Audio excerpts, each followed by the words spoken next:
El siguiente programa es presentado y producido por Senda.fm para CTN Internacional.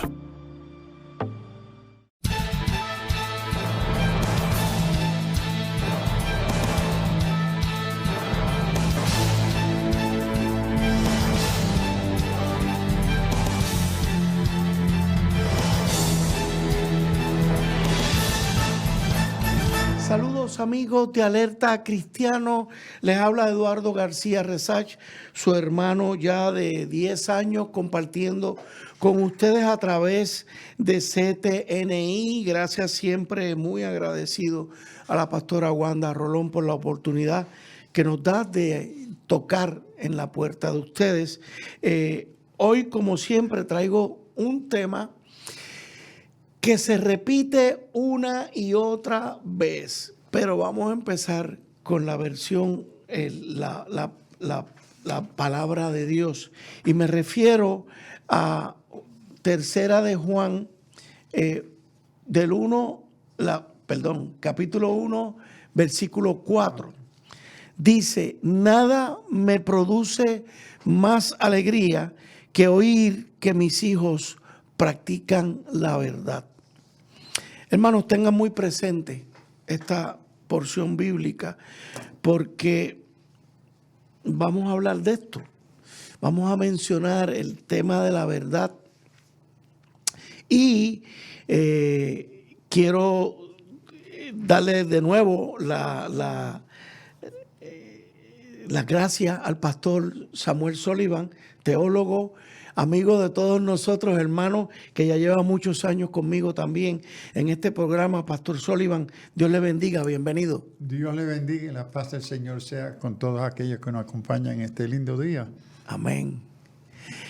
Pastor, vamos a ver cómo yo, preparando este programa viene de una... en los 10 años que yo llevo con este programa de Alerta Cristiano, una y otra vez hemos tocado de distintas formas la situación del mundo actual y de lo que yo llamo choque de cosmovisiones. Mire, pastor, nosotros nos pasamos quejándonos de los problemas que confrontamos a diario en Puerto Rico. Como decía el jíbaro, ponemos el grito en el cielo cuando vemos la criminalidad, el rampante uso de las drogas, cuando el gobierno busca por todas las maneras posibles de introducir la ideología de género en la educación de nuestros hijos, en el quehacer de los puertorriqueños, la corrupción que nos ha traído a este proceso de quiebra de los últimos años y que sigue ocasionando el deterioro de la manera en que Puerto Rico es gobernado. Y cuando vamos a analizar y a buscar las causas de toda esta crisis, nos encontramos con una enorme muralla. ¿Cuál es esa muralla? Esa muralla que nos dice que la verdad y la moral son relativas. Les pregunto, hermanos, ¿ustedes no se han encontrado con eso?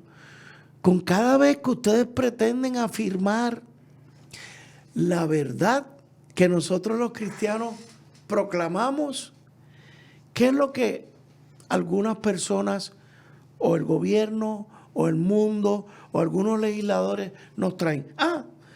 Esa es tu opinión, eso es relativo, eso no es la verdad.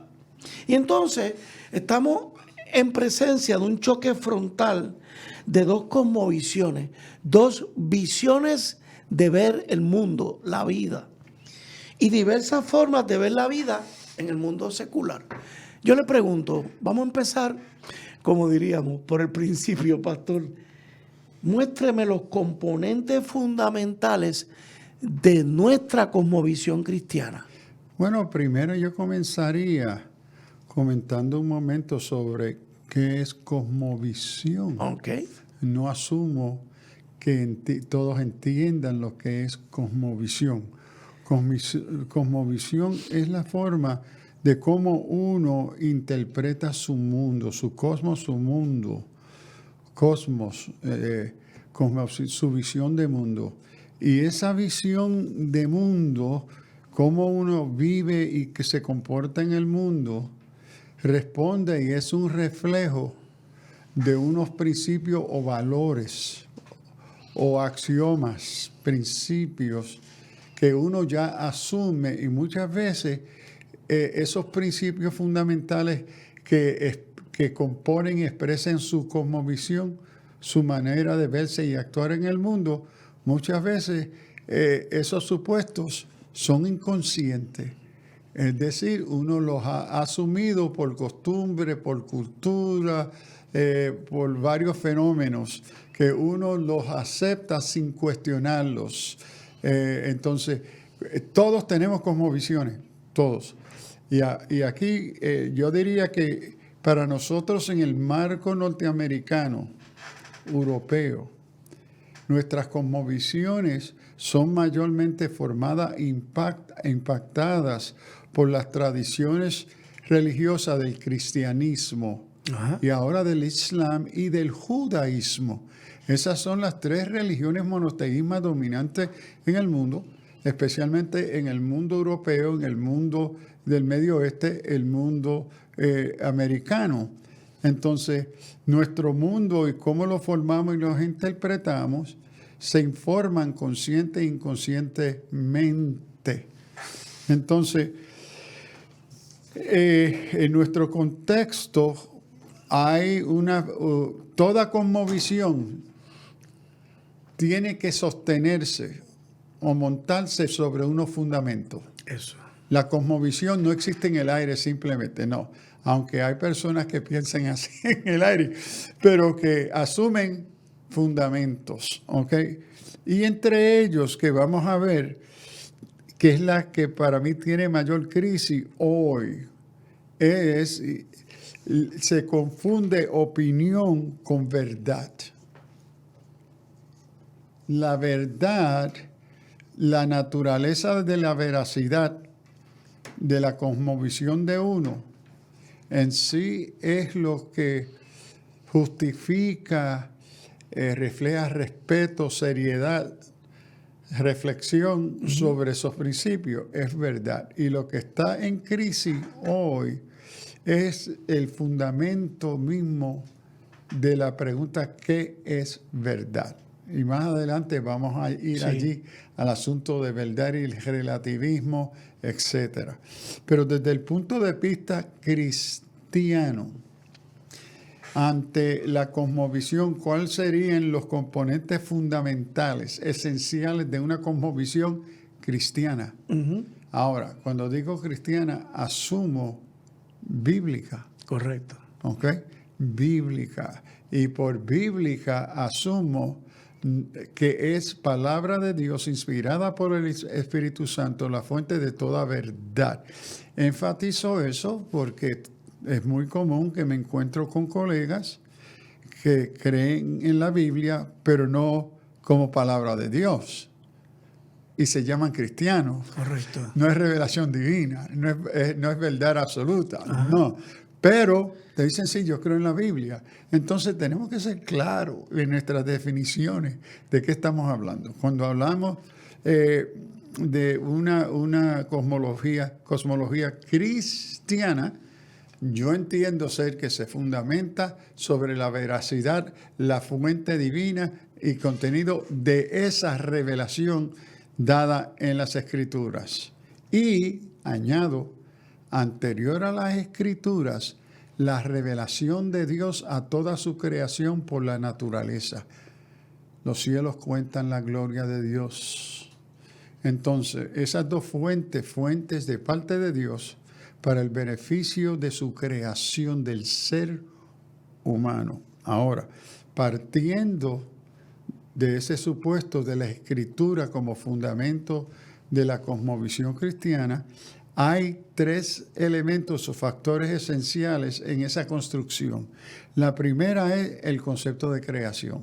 Okay. El concepto en sí se refiere a los orígenes, de dónde vino todo, quiénes somos y cómo fue que lo que somos. Esa pregunta es fundamental, ¿verdad? La segunda es la cuestión de la caída. ¿Qué pasó con esa creación donde todas ideologías debieran tener una explicación del origen del mal y del sufrimiento? ¿Qué es lo que sostuvo el mal o este mal con el mundo? ¿De dónde sale? ¿Ve? ¿Y por qué de la existencia de los conflictos, de guerra, etcétera? Y los otros días, escuchando un programa que yo tiendo de escuchar regularmente en las radios de dos comentaristas muy conocidos, sí, ¿verdad? Y ellos están legítimamente describiendo el crimen, la locura en la familia, en la niñez, en la moral, y miren lo que pasa por esto y por esto. Y esos son los mismos que niegan el lugar religioso, los mismos que critican la iglesia. Y yo decía, pero espérate, ustedes dos en una hora han pintado el cuadro de la naturaleza pecaminosa del ser humano y sus consecuencias. Lo han pintado también como la Biblia. Sí, mira, sí. Pero ustedes están ciegos porque lo describen, lo ven, lo pueden palpar, pero no lo quieren llamar pecado. Eso. ¿Ves? Se quieren inventar otras razones, pero están describiendo lo que la Biblia describe como pecado. Entonces, la cuestión de cómo la cosmovisión de uno trata con la cuestión de nuestra existencia. Segundo, trata con el tema de la corrupción humana, la inmoralidad en la sociedad. Y por tercero, cómo uno en esa cosmología, toda cosmología debiera proveer esperanza o ofrecer una visión de redención, o sea, establecer una agenda para pasar de la caída hacia ser un mundo bueno. Mundo que camine bien. Toda ideología, toda cosmovisión tiene que responder a todas estas cosas. ¿Cómo tú interpretas creación? ¿Cómo tú interpretas caída o la condición moral de la sociedad del mundo? ¿Y qué respuesta tú tienes para resolverlo? Tremendo. Amigos, esta ha sido la introducción a nuestro programa de hoy y ya ustedes ven por dónde vamos. Estamos reforzando primero las bases de nuestra visión de mundo, de nuestra cosmovisión, para luego entender cuál es la crisis, qué es lo que está pasando. Alerta, cristiano. Hacemos una pausa.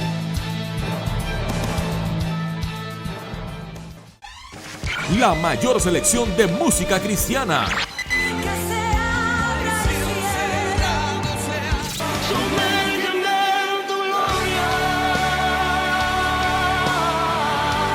La mayor selección de música cristiana. 24 horas la tienes aquí en Senda FM. Sonido que levanta y restaura. Busca CTNI en YouTube y sé uno de los miles que se han suscrito para disfrutar on demand de la gran variedad de programas diseñados para ti. Suscríbete al canal de YouTube de CTN Internacional.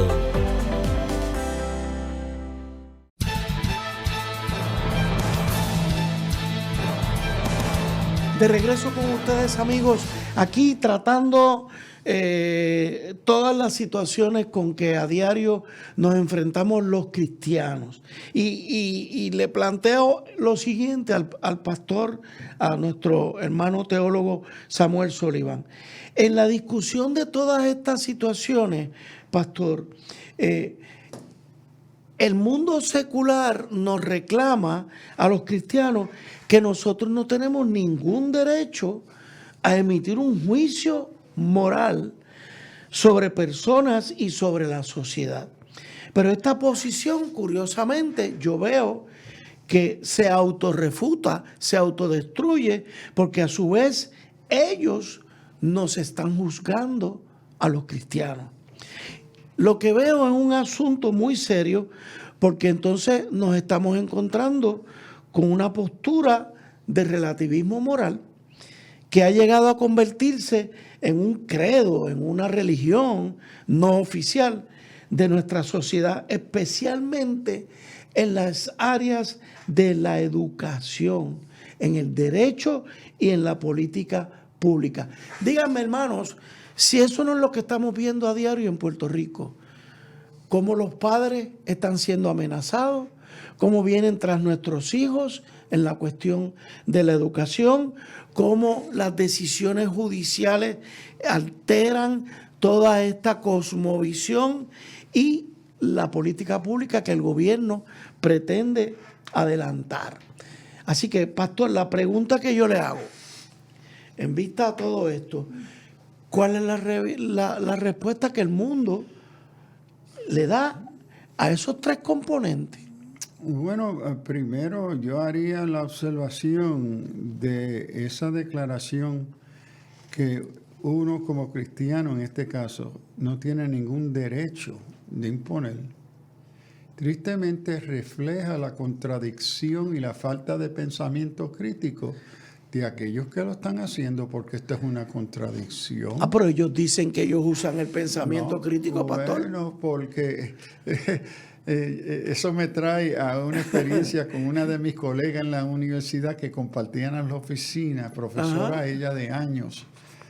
Y ella viene y dice, mira, Solio, necesitamos enfatizar pensamiento crítico, necesitamos darle esas herramientas a nuestros estudiantes. Y mire, con toda la razón, pero yo tengo la sospecha que los primeros que no están usando pensamiento crítico es la facultad. Eso. Los profesores. ¿Cómo?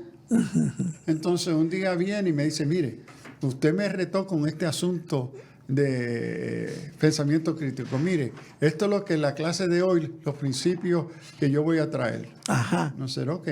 Note aquí, usted está imponiendo esta interpretación. Eso no es pensamiento crítico. Claro. Esta oración que usted dice que es la base de lo que usted va a enseñar, es una base ideológica política de izquierda. Correcto. Y usted la está enseñando como un absoluto, un valor moral absoluto. Un dogma. Exacto, en el pensamiento crítico. Me parece aquí la que no está pensando críticamente es usted. Porque si usted pone esta oración con dos más como opciones, es decir, en el mundo que vivimos uno puede mirar a este tema, por ejemplo, ella está hablando idioma inclusivo. ¿Ok? Eso es una opción. La apertura de respetar la perspectiva de cada uno y la libertad de cada uno. Esa es otra. El otro es, bueno, pues voy a usar el idioma inclusivo de forma limitada, porque no lo voy a usar para referirme a Dios. Entonces, hay distintas variantes en relación a este tema que usted quiere enseñar sobre idioma exclusivo, pero usted lo tiene como un absoluto. Entonces nos encontramos, pastor, con que en plena universidad, donde se supone que el concepto de universidad es abierto, es crítico, es búsqueda de la verdad, es donde menos estamos viendo el concepto de universidad. Sí, triste decirlo, yo ahora cumplo más de 40 años como profesor universitario, catedrático. Yo no encontré o conocí en las diversas universidades, primero donde me formé, con 3 maestrías y un PhD, ese concepto antiguo de la universidad, de amplitud del pensamiento, de reflexión crítica entre las diferentes visiones. Hoy yo he llegado a la opinión que la universidad se ha convertido en un centro de ideología. En un panfletismo, Exacto. en un dogmatismo. Yo voy a enseñar lo que yo creo. ¿Ve? Entonces, un ejemplo, en una ocasión unos compañeros de la universidad, mira, Solio, entonces usted tiene que cuidar porque eso es proselitismo, lo que tú enseñas, la fe cristiana aquí. Y yo le dije, bueno, sí, usted tiene toda la razón. La misma manera que el que enseña historia y el que enseña psicología y matemática está usando, es proselitista. ¿Cómo? Sí, porque ¿cuántas escuelas de psicología hay? Ajá. ¿Y cuál es lo que ese profesor enseña? Escoge una. Una. La que le gustó. That's it. eso es proselitismo. Y no le permite al estudiante ver todas las versiones. Todas las otras versiones no las introduces a ella, hasta en la misma matemática, que es tan absoluta, ¿verdad? Sin embargo, hay escuelas filosóficas de matemática. ¿Qué filosofía informa tu uso de matemáticas? Hay varias, pero ¿cuál es la que se usa, se enseña por ese profesor o profesora? Lo mismo con historia. ¿Ves? Tanto que criticamos la historia, la conquista de Colón cuando viene. Bueno, una historia vino que él descubrió la América y la isla. La otra historia es que él andaba perdido, ¿verdad? Y los indios los ayudaron. Ajá. Entonces, ¿cuál de esas vas a escoger? El ejemplo del marxismo, pastor. Yo, profesor marxista, cuando yo le presento a mis estudiantes, es un ejemplo, hermano, la enseñanza de Marx, lo que Marx trae, yo lo someto a prueba. Yo pongo, pues Marx decía esto, pero hay esto. Deje que el estudiante estudie. Provéale al estudiante toda una bibliografía para que cuestione el pensamiento marxista. Y yo le añado, recientemente tuve una conversación con un profesor de este mismo.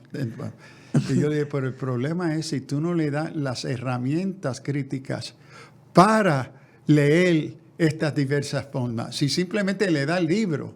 Eso. No, la tarea del profesor es darle herramientas para el pensamiento crítico. Y motivarlo. Y leer estas diversas posturas. Uh-huh. Y debo decir que hay proselitismo negativo y proselitismo positivo.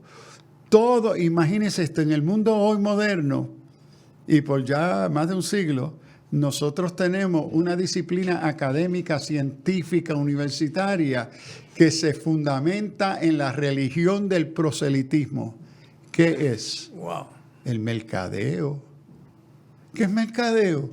Tú tienes un jabón y yo voy a ayudar a esta empresa a vender otro jabón que tú le vas a presentar que es mejor que el jabón que ya está ahí. Correcto. ¿Qué es proselitismo? Tú quererle imponer a otro, ¿verdad? Quitarle lo que tiene para reemplazarlo con lo que tú le ofreces. Eso se llama mercadeo. Correcto. Nosotros tenemos un arte y se hacen millones de dólares para pagar por el proselitismo. Correcto. Entonces tenemos que tener criterio de un proselitismo positivo, constructivo, ¿verdad? Justo, honesto, que se funda en la verdad, porque el proselitismo del mercadeo se funde en la propaganda. Y es interesante que el supuesto de propaganda es que tú puedes mentir.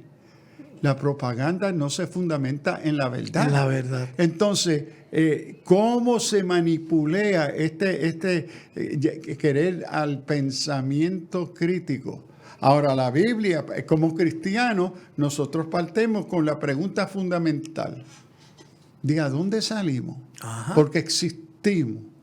Porque todo lo que sigue parte del supuesto que existe. Cogito ergo sum. Descartes, en su discurso metodológico, ¿ok? Pienso, luego soy. Porque soy. Pero entonces, ¿qué es el principio? Porque antes de pensar, tú existías antes de pensar y antes de pensar existía un mundo. Entonces, ¿cómo es que la modernidad, el pensar postcristiano entiende, intenta, y uso intencionalmente la expresión intenta, darle una razón, una respuesta al comienzo? ¿Ve? Entonces, para el cristiano se comienza con un supuesto de fe. En el principio, Dios. Eso es un supuesto, una acción de fe. En ningún lugar en la Biblia quiere defender que Dios existe. Y vemos que el testimonio bíblico y el testimonio histórico, cultural, social, es que en la creación de Dios, que creemos que Dios crea al ser humano a su imagen y semejanza, Dios capacita al ser humano con una sensibilidad moral. Para verlo a Él. Y entender esa verdad revelada en la naturaleza. Y note que a través de las distintas religiones, por esa sensibilidad moral que Dios compartió con el ser humano cuando lo creó, en estas distintas religiones comparten principios y valores fundamentales morales, aunque se expresan en diferentes religiones, formas, porque correcto. son creación de Dios. Correcto. Es de Dios, que el origen de quiénes son, comparte con ellos, orienta, capacita para conocer verdad, para poder distinguir entre el bien y el mal. Dicho de una manera pueblerina, pastor, podríamos decir que el Señor al crearnos nos dejó una conexión con Él. Oh, y más que una conexión, seguro, compartió algo de su propia naturaleza, de Correcto, veracidad, de justicia, correcto. de verdad, de moral en el ser humano. Ahora, para el Y cristiano... fíjense que usted habló ahorita de que la naturaleza nos revela a Dios, pero ¿y nosotros que somos naturaleza en el sentido de creación? Yes. A nosotros que somos su, no sé si digo un disparate, pastor, su creación máxima, el hombre, Yes. ¿no nos habrá querido el Señor dejarnos conectados a Él? Bueno, es que nos dejó conectar. Ese es el punto. Que para la fe cristiana, Dios nunca rompe el vínculo con su creación. Ese es el Y punto ese que es un quiero llegar. vínculo de amor, de misericordia, de paz. Entonces, para el ser humano, la respuesta en la cosmovisión cristiana de creación, Dios en el principio es y nos creó. La respuesta científica, humana, racionalista es otra. Amén. Ya ustedes ven, amigos, apenas estamos pellizcando estos asuntos. Hacemos una pausa. Alerta cristiana.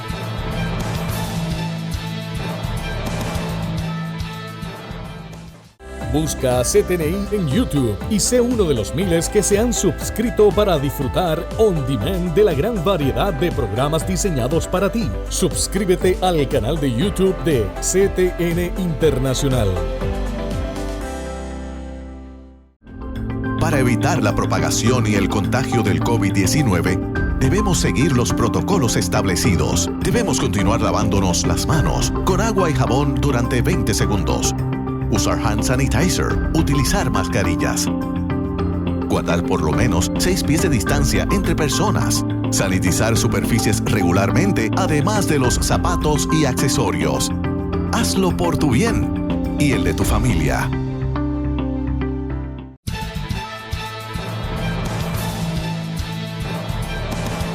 Amigos, en esta conversación que estamos teniendo hoy con nuestro hermano teólogo, el doctor Sullivan, estamos tocando unos puntos tan fundamentales con la intención de que cada uno de nosotros se dé cuenta, primero que nada, de las verdades que nosotros afirmamos, pero también hasta cierto punto tenemos que ver cómo es que el mundo se enfrenta a la verdad que nosotros proclamamos. Pastor, ¿cómo el mundo combate la verdad que nosotros decimos cuando hablamos de que venimos de un Dios creador, de que Dios fue quien nos creó? Bueno, ahí, ¿cómo uno combate? Yo creo que primero nos lleva, antes de combatir, cómo es como el cristiano entiende. Ahora, la fuente de esa respuesta para el cristiano son dos. Primero, las escrituras y segundo, la naturaleza. Es decir... Perdóneme, pastor, me refería a cómo el mundo niega lo que nosotros estamos afirmando. Es decir, la negación. El antagonismo de ese choque de cosmovisiones. Yo afirmo que Dios me creó. Yo afirmo que yo soy pecador. Yo afirmo que de la única manera que yo supero eso es en una redención provocada por Cristo. Esas son nuestras 3 bases. Y el mundo me dice, no, Eduardo, no me venga con esa vaina. No me venga a imponer esas 3 ideas. Bueno, primero es la negación para muchos de la existencia de Dios. Pero el problema, y esto lo vemos en la ciencia, que a través de la historia se ha reconocido que la ciencia es incapaz de tratar con temas que se llaman metafísicos. Es decir, la ciencia trata con el mundo físico. y reconocen que no tienen una respuesta para el aspecto metafísico del principio, de a dónde salió. Correcto. La ciencia trata con los muñequitos ya dados. Con la data. Y maneja esos muñequitos de varias formas, tratando de... Pero no tiene la capacidad para en sí responder, y el mismo Stephen Hawking se lo reconoció. La ciencia no tiene capacidad para hablar de origen. La ciencia brega con lo que existe. Correcto. ¿Okay? Entonces, lo que ha hecho en la respuesta a la creación, han creado un sustituto. Y aquí quiero rápidamente identificar dos. Primero, el de la evolución, Darwin. Ajá. ¿Okay? Y tengo que decir que mi lectura y el estudio de Darwin no intentaba deshacerse de Dios, sino de cómo se va a usar la evolución para desplazar la necesidad de Dios. Es lo que resulta. No necesitamos a Dios como creador, porque ahora tenemos una fuente biológica, ¿ves? Material, la evolución, que nos puede hablar de principio, pero el problema es que la evolución tampoco ha podido lograr eso. Correcto. Entonces, y hoy vivimos en un momento de la historia de la microbiología, de la evolución, a donde por todas las esquinas se está desplazando la teoría de evolución. Hermano, póngase al día, maestro. Sí. Maestro de biología y esto, póngase al día. Porque más y más y más en el mundo de la microbiología se está despachando y planteando que la evolución no es factible, no es sostenible. Correcto. ¿Ve? Que en niveles micro posiblemente algunos cambios, pero más que eso no.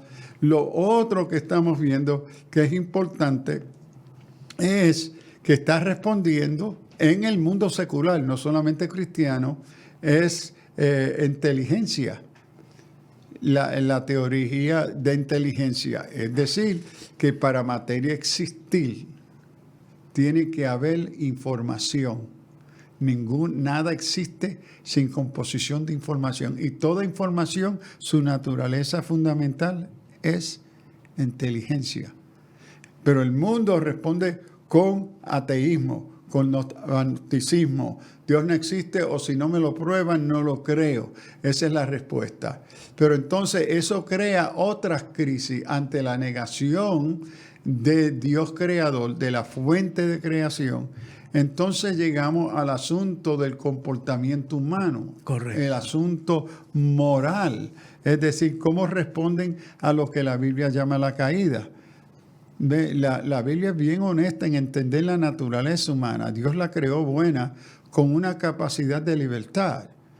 Es decir, Dios estuvo dispuesto y está dispuesto en su trascendencia, en su poder, en su omnisciencia, a trabajar con contingencia.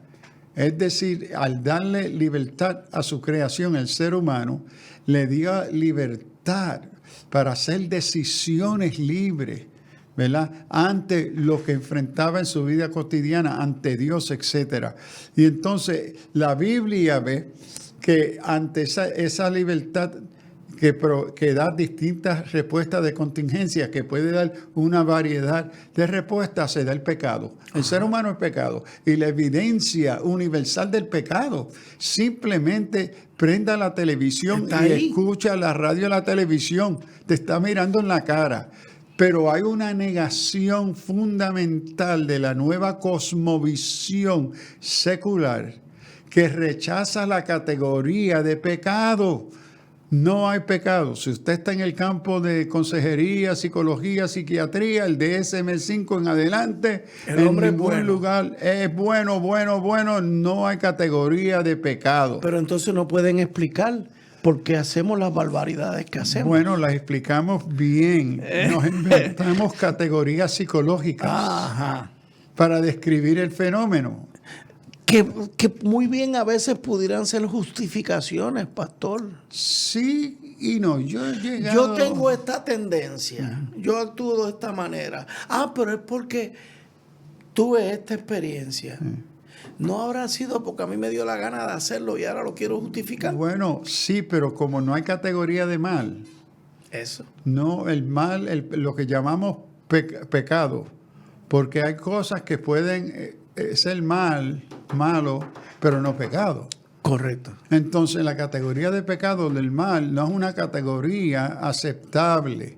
Entonces, parte de la construcción psicológica es nombrar estos comportamientos. Y como hemos negado la categoría de pecado, el buen amigo Freud y el buen amigo Carl Jung, okay, han desarrollado nombres para estos comportamientos. Él y otros psicólogos y psiquiatras, muchos más, pero ellos son fundamentales. Sí, sí. Entonces, y note que tanto Freud, comenzando con la centralidad de la sexualidad, y siguiendo Carl Jung, que va a desarrollar todo un psicoanálisis de simbolismo, todos comienzan con el supuesto, cuando usted lee sus libros y lo que ellos escriben. Freud es un ateo y con su psicología quiere destruir los supuestos de la creación y los supuestos de la condición humana, que es el problema del dolor, el pecado. Y Carl Jung le sigue. Carl Jung le dice a Freud en una carta, le dice, mira, tú no vas a ser exitoso con este plan de deshacerte de las religiones. El ser humano es religioso por naturaleza. La conexión con Dios. Exacto, pero ahora yo voy a proveer un esquema psicoanalítico de ofrecerle un sustituto a lo que la religión judía cristiana le ofrece para el ser humano salvarse, para tratar con la condición de culpabilidad, de pecado, de vergüenza. Yo le voy a proveer una estructura psicológica descriptiva de condiciones y de soluciones psicológicas a esa crisis que se llama pecado. Entonces los dos, y de ahí siguen otras disciplinas de la psicología y de la psiquiatría, que entonces por negar el pecado, que es la causa, estas disciplinas tratan con la fiebre, tratan con los síntomas. Correcto. Y nombran muy bien todos los síntomas. Y antier yo me molesté porque en un programa de televisión, ahora todo el mundo tiene la excusa que sufre de un problema de salud mental. Ajá. La salud mental ahora justifica todo. Eso era lo que yo quería decir, correcto. Sí. Todo se justifica con que tengo esto. Es que sentí unas ganas de darle un puño. Es que esto, es que lo otro. ¿En serio? Sí. O sea, Y es la falta para mí ayer, el testimonio que estaba escuchando de este político, senador, él decía que a mí me daban una rabia y eso, y que no, pero eso era parte. Ahora yo descubro que eso es parte de un problema de salud mental que yo tengo, que no se me debe de juzgar, porque eso es un problema de salud mental. Entonces, cuando usted ve a alguien darle rabia en público o esto y que no, él está bien, se tiene que respetar. Correcto. Esa es la forma que en su condición él trata con esta crisis. ¿Cómo? Entonces, y mientras tanto hay que tolerar todo sí, eso. es decir, que la sociedad y la cultura anticristiana se ha inventado 20,000 formas de nombrar, de justificar las expresiones de pecado e inmoralidad. Correcto. ¿Ve? Y como no tiene una segura, se sigue inventando y justificando. Y a mi entender, cada justificación complica el problema del mal, de la inmoralidad y el pecado en la sociedad. Porque siguen saliendo más justificaciones, pastor. No tratamos con el problema de lleno. Así que vamos a hacer una pausa porque también ahora queremos ver cómo el mundo nos contesta ante nuestro argumento de la redención. Alerta cristiana.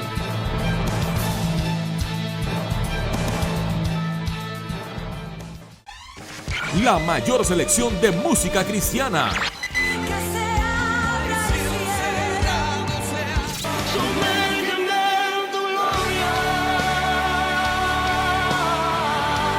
La mayor selección de música cristiana.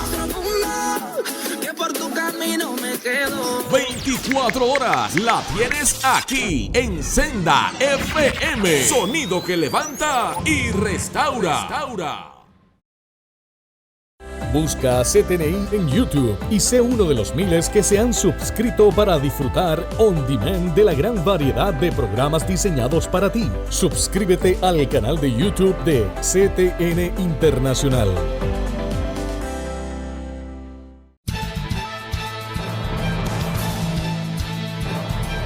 De regreso con ustedes, amigos de Alerta Cristiano. La conversación ha estado bien movida, hermanos, porque es que esto es tan decisivo para nosotros, que si nosotros los cristianos no nos mantenemos firmes en nuestra fe, en nuestra creencia, en las bases de nuestra fe, de esta visión de mundo que tenemos, no creo que podamos superar los retos que el mundo nos está presentando. Yo soy de los que creo que sí, que esto se puede superar. Pero, pastor, se nos queda el punto de la redención. Nosotros hablamos de que tenemos la esperanza de que podemos superar ese pecado del hombre, que hablamos de un Cristo que nos redime y que esa es nuestra esperanza. Pero el mundo nos dice otra cosa. ¿Qué nos dice el mundo? Primero, que no lo puede explicar en sí. Segundo, que ante la caída no hay un problema. La Biblia dice, somos pecadores, estamos en crisis, no somos lo que Dios ha deseado que seamos y que hay una solución. Pero el mundo dice, ¿qué problema si no hay pecado? No, correcto. No lo reconoce. No, nosotros no, mire, que hagamos las cosas mal, pero mal no es necesariamente pecado. Que tenemos distintas formas de bregar con nuestra vida cotidiana, sí. Pero entonces la respuesta en sí del mundo no creyente es que no existe pecado. Entonces ese punto de vista brega con la fiebre. Con la fiebre. Si usted está sufriendo de una fiebre alta, usted va a correr al hospital, porque uno sabe que la fiebre no es el problema. La fiebre es un síntoma del problema. Y que el médico y la medicina quiere tratar con qué es lo que causa esa fiebre. Correcto. Entonces, en el mundo que rechaza, de la que el ser humano es pecador, vive en un mundo de fiebre, sin ninguna respuesta a su solución. Porque como niega la causa de la fiebre, que es pecado, y como la causa de la fiebre para ese mundo que niega la condición de pecado, es que somos buenos, que ser bueno produce esta enfermedad que nos está matando. Mira qué contradicción, porque somos buenos. Esto nos lleva a toda esta inmoralidad, a esta muerte, a este abuso, injusticia. ¿Por qué? Porque es el producto de lo que somos buenos. Entonces nosotros tenemos remedio para esa fiebre. Y es interesante que parte del supuesto que no tienen o no bregan con la fuente o la causa. La fe cristiana brega al nivel de causa. Correcto. Lo que causa estas expresiones que llamamos fiebre es el pecado. Es el pecado. Y si vamos a sanar, restaurar al ser humano de esa condición, tenemos que reconocer la fuente, que es pecado. La sociedad moderna o la sociedad no creyente simplemente niega que somos malos y no tiene respuesta.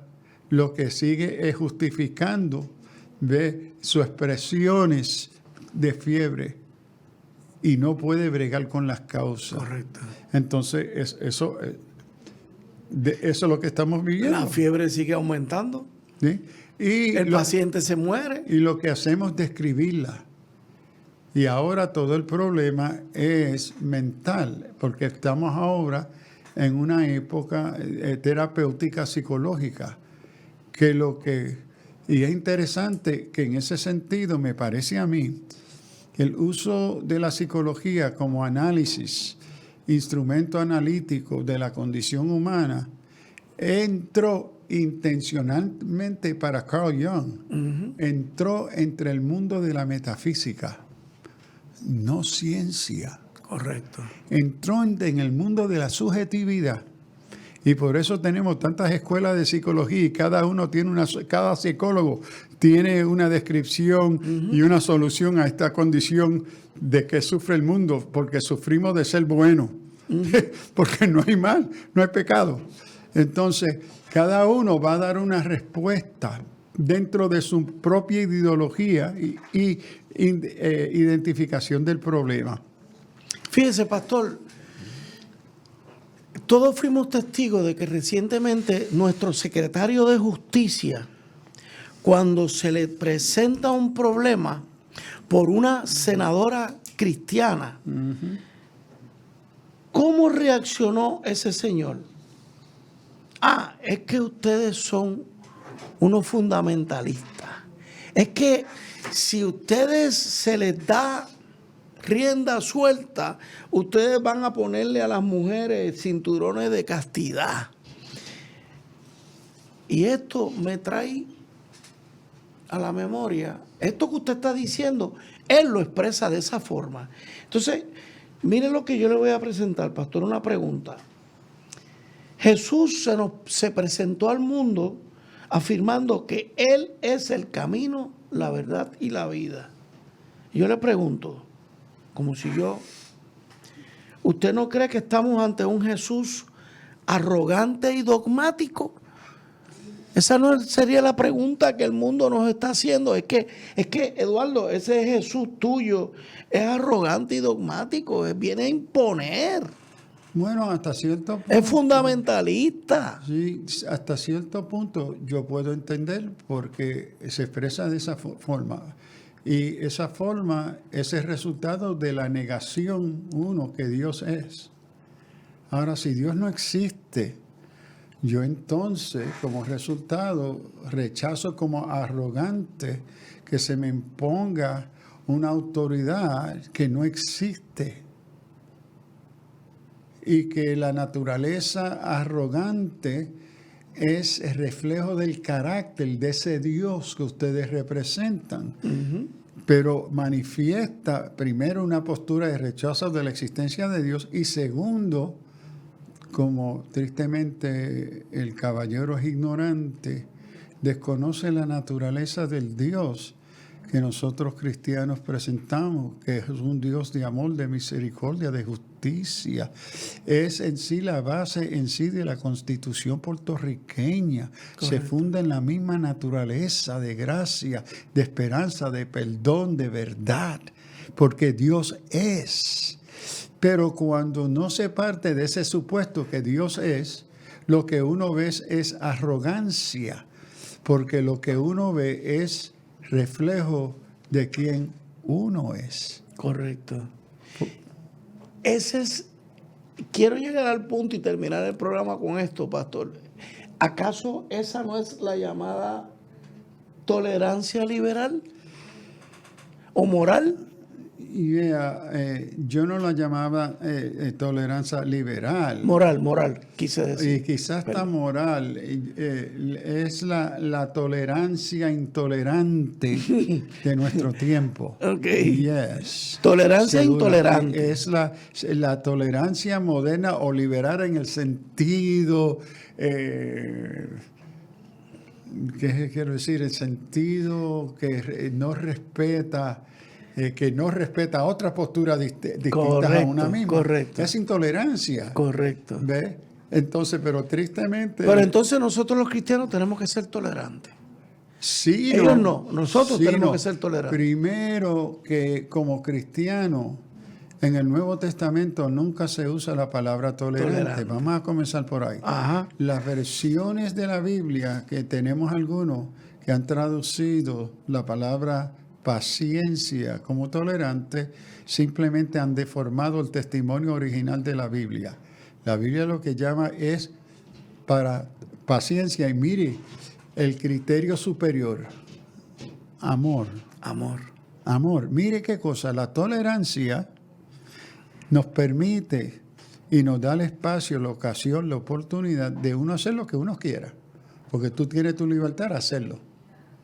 Pero ante ese marco de referencia de que tú haces lo que tú quieres, como cuanto te gusta, mientras yo respeto darte el espacio, la oportunidad para tú ser quien tú quieres ser, no requiere amor, no requiere que yo sea justo contigo. Paciente contigo. Paciente, misericordioso. Misericordioso. No tiene ninguna de esas condiciones.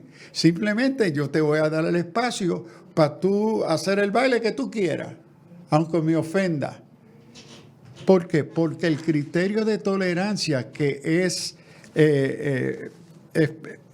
estoy buscando, el criterio de tolerancia es un tipo de libertad que te voy a dar, pero ausencia de justicia, amor. El punto bíblico cristiano es amor. Yo soy llamado a amarte, a pesar de tu conducta, de lo que yo entiendo ser falta de una inmoralidad. A pesar de ello, yo somos cristianos, soy llamado a amarte, a ser justo, a tener misericordia, empatía, simpatía. Entenderte. Exacto, recibirte porque hay una dignidad que parte de tu creación, ser creación de Dios. Nada de esas cualidades se encuentra en el concepto de la ideología de tolerancia moderna. Correcto. Lo otro es que por el amor, del punto de vista cristiano, de la relación con el prójimo, yo respeto tu libertad a decidir. Dios te dio esa capacidad de libre albedrío. En la tolerancia moderna, yo te lo impongo. Tú no tienes opción. Tú tienes que recibir esto o te voy a penalizar por ley. Correcto. Te persigo, exacto, te critico. Exacto. No hay lugar para diversidad. Se habla de pluralismo, no existe pluralismo. Correcto. Y te impongo mis valores porque soy un fundamentalista. Porque no solamente tú tienes que darme respeto de mi expresión, tú tienes que aceptarla y verla como buena. Correcto. Yo soy el gran fundamentalista de la modernidad. La nueva tolerancia, que es altamente intolerante. Correcto. No es honesta, no respeta, no es justa, no procura paz. Pastor, yo entiendo que llega al punto de ver a un gobernador que critica que exista un partido compuesto de cristianos, de mayormente cristianos. O sea, ¿de dónde salen los que fundan, de dónde salen los que militan en un partido actualmente en Puerto Rico? Vienen de las iglesias. Entonces se está diciendo que ese partido está abusando, que está politiqueando con las iglesias. ¿En serio? O sea, ¿hasta dónde llega mi libertad? La famosa libertad de religión. Entonces, los cristianos no tenemos la libertad de fundar partidos, de establecer partidos. Bueno, aquí tenemos que tener, creo, cuidado, porque vemos ya el testimonio en Canadá y en España, que ante la nueva intolerancia de la tolerancia moderna, están suspendiendo los derechos de culto, de religión. Se están convirtiendo ahora, suspendiendo esos derechos, porque la nueva tolerancia pluralista, relativista, es intolerante, se impone, es dictadora, es ultra fundamentalista. Y nosotros los creyentes tendremos que prepararnos, porque nos van a ir suspendiendo nuestro derecho de culto, de expresión de nuestra fe, de nuestra religión. Eso viene por ahí. Correcto. ¿Ve? Y que tenemos que esperarlo, porque esa es la naturaleza de la intolerancia. Ahora, de la intolerancia intolerante. Y aquí nosotros como iglesia tenemos que, creo yo, dejar de fortalecer el tema de la tolerancia. Nos están tomando de bobos, pastores. Correcto. Por eso traigo el tema tan reciente de estos días, porque precisamente ese gobernador y otros partidos han estado utilizando a la iglesia por décadas mientras la iglesia no se les paró de frente. Pero ahora cuando surge un movimiento que empieza a cuestionar, eso es malo, eso no te lo puedo tolerar, eso te lo critico, ¿ves? Pero entonces son dos partidos que han estado estableciendo oficinas de bases de fe. ¿Para qué? Para manipular la iglesia. Y ahí es que el cristiano tiene que tener cuidado. Alerta cristiano. Nadie tiene que manipular al cristiano porque tenemos unos fundamentos sólidos. Pastor, se nos termina el tiempo. Dígame. Sí, antes de cerrar, tengo que decir para aquellos que nos han acompañado, sí creo que hay un lugar positivo y útil para la psicología. Claro. Yo no rechazo aquellas prácticas y usos, ¿verdad?, y ayuda psicológica que se nos puede dar. Sí, seguro que sí. Lo que estoy apuntando a otros aspectos destructivos y que parten de una negación de la condición humana. Tremendo. Amigos, esta ha sido una introducción, así que esta bola pica y se extiende. Ya tendremos un segundo programa porque entonces vamos a entrar en otros detalles. Así que gracias, pastor. Amigos, Dios los bendiga. Alerta cristiana. El pasado programa fue presentado y producido por Senda.fm para CTN Internacional.